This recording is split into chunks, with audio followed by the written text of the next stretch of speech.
ఒక హక్కు ఉండి కూడా ఆ, కేవలం తప్పుదారిలో వెళ్లటం వలన సంవత్సరాల తరబడి న్యాయం కోసం పోరాడాల్సొస్తే ఎలా ఉంటుంది? చాలా కష్టంగా ఉంటుంది. సరిగ్గా ఇదే జరిగింది అభిలాష కేసులో. ఆమెకు 18 ఏళ్లు నిండాయి, పెళ్లి కాలేదు, ఉద్యోగం లేదు. హ్మ్. అప్పటిదాకా భరణమిస్తున్న తండ్రి ఉన్నట్టుండి ఆపేశాడు. కారణం, నువ్వు ఇప్పుడు మేజర్వి అని. ఓహ్! ఆమె కోర్టుకు వెళ్తే కింది కోర్టు లేదు, నీకు హక్కు లేదు అంది. పైకోర్టుకు వెళ్ళినా అదే సమాధానం.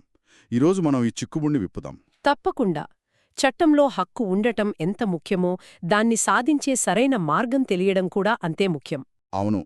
అసలు ఈ కేసులో సమస్య ఎక్కడ మొదలైంది? ఇక్కడ అసలు సమస్య రెండు వేర్వేరు చట్టాల మధ్య ఉన్న సంఘర్షణ. ఒకటి క్రిమినల్ ప్రొసీజర్ కోడ్ అంటే సిఆర్పిసి లోని సెక్షన్ 125. సరే. రెండోది హిందూ వ్యక్తిగత చట్టం. అభిలాష తండ్రి సిఆర్పిసి సెక్షన్ 125ని ఆధారంగా చేసుకున్నాడు. అంటే ఆ సెక్షన్ ఏం చెబుతుంది? ఆ ఆ సెక్షన్ ప్రకారం 18 ఏళ్లు దాటిన పిల్లలకు వారికి ఏదైనా శారీరక లేదా మానసిక వైకల్యం ఉంటే తప్ప తండ్రి భరణం ఇవ్వాల్సిన అవసరం లేదు. అంటే చట్ట ప్రకారం 18 ఏళ్లు నిండగానే తండ్రి చేతులు దులుపుకోవచ్చన్నమాట. ఇది వినడానికే చాలా కఠినంగా ఉంది. అవును, మరి హిందూ వ్యక్తిగత చట్టం ఏం చెబుతోంది? దీనికి భిన్నంగా ఏమైనా ఉందా? ఖచ్చితంగా ఉంది. హిందూ దత్తత మరియు నిర్వహణ చట్టం అంటే హెమా లోని సెక్షన్ 20 ప్రకారం ఉమ్, పెళ్లికాని కూతురు తనను తాను పోషించుకోలేని స్థితిలో ఉన్నంతకాలం ఆమె వయస్సుతో సంబంధం లేకుండా పోషించాల్సిన బాధ్యత తండ్రిపై ఉంటుంది. వయస్సుతో సంబంధం లేకుండా? అవును, ఇది ఒక సంపూర్ణమైన బాధ్యత. ఓకే, ఇక్కడే అసలు గందరగోళం మొదలవుతోంది. హెమా ప్రకారం ఆమెకు హక్కుంది, కాని కింది కోర్టులన్నీ ఆమె అభ్యర్థనని ఎందుకు తిరస్కరించాయి? అసలు సమస్య ఎక్కడుంది?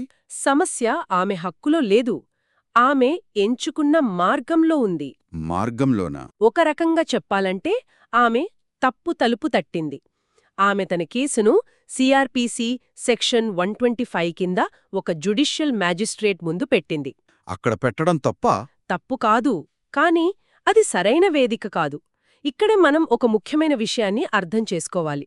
సిఆర్పిసి సెక్షన్ 125 అనేది చట్టపరమైన ఫస్ట్ ఎయిడ్ లాంటిది. First aid? అవును, తక్షణ అత్యవసర ఉపశమనం కోసం ఏర్పాటు చేసిన ఒక వేగవంతమైన ప్రక్రియ అది. మ్యాజిస్ట్రేట్ కేవలం ఆ ఫస్ట్ ఎయిడ్ నిబంధనలకు మాత్రమే కట్టుబడి ఉంటారు. ఓ! హేమా కింద వచ్చే హక్కులు సివిల్ హక్కులు. వాటికి లోతైన విచారణ అవసరం. ఆ అధికారం మ్యాజిస్ట్రేట్ కోర్టుకుండదు. ఒక్క నిమిషం, ఇది చాలా అన్యాయంగా అనిపించడం లేదా? మ్యాజిస్ట్రేట్కి ఇది సివిల్ కోర్టు పరిధిలోకి వస్తుందని తెలిసి కూడా కేసును కొట్టివేయడం తప్ప ఆమెకు సరైన మార్గం చూపించలేరా? అదే ఈ కేసులో అత్యంత కీలకమైన పాయింట్. దీన్నే అధికార పరిధి లేదా జ్యూరిస్డిక్షన్ అంటాం. యూరిస్డిక్షన్? ప్రతి కోర్టుకు కొన్ని పరిమితులుంటాయి. జ్యుడిషియల్ మ్యాజిస్ట్రేట్ సిఆర్పిసి పరిధి దాటి వెళ్లలేరు. అయితే ఆమె ఒకవేళ ఫ్యామిలీ కోర్టుకు వెళ్లి ఉంటే పరిస్థితి వేరేలా ఉండేది. అదెలా? ఎందుకంటే ఫ్యామిలీ కోర్టులకు సిఆర్పిసితో పాటు హెచ్ఎంఏ వంటి సివిల్ చట్టాలను కూడా విచారించి అమలు చేసే విస్తృత అధికారముంటుంది. ఈ చిన్న సాంకేతిక వ్యత్యాసమే ఆమె కేసును సంవత్సరాల పాటు ఆలస్యం చేసింది. అమ్మో! అంటే తన హక్కు సాధించుకోవడానికి తను చేసిన పోరాటం అంతా కేవలం ఒక సాంకేతిక లోపం వల్ల వృధా అయిపోయిందన్నమాట. ఒక విధంగా అంతే. మరి ఇన్ని కోర్టుల తర్వాత ఈ వైరుధ్యాన్ని సుప్రీంకోర్టు ఎలా పరిష్కరించింది? అభిలాషకు న్యాయం జరిగిందా లేదా? సుప్రీంకోర్టు కూడా అప్పీల్ను కొట్టివేసింది. కొట్టివేసిందా? అవును, ఎందుకంటే సాంకేతికంగా మ్యాజిస్ట్రేట్ కోర్టు తీసుకున్న నిర్ణయం సిఆర్పిసి చట్ట పరిధిలో సరైనదే. అయితే సుప్రీంకోర్టు ఆమెకు తలుపులు మూసేలేదు. అంటే? సరైన తలుపు ఏంటో చూపించింది. ఆమె హక్కు చనిపోలేదని స్పష్టం చేసింది. అంటే ఎలా?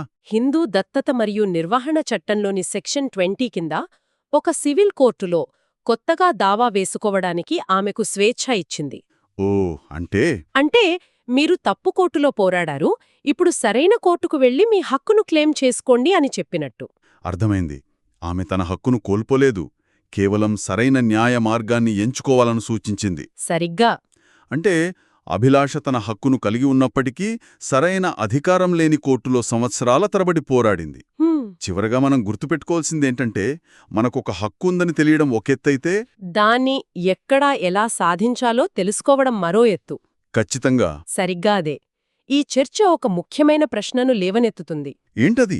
భవిష్యత్తులో అభిలాష లాంటి పెళ్లికాని కూతుర్లు ఇలా వేర్వేరుగా సివిల్ దావాలు వేసే శ్రమ లేకుండా వారిని కూడా చేర్చడానికి సిఆర్పిసి సెక్షన్ 125ని సవరించాలా?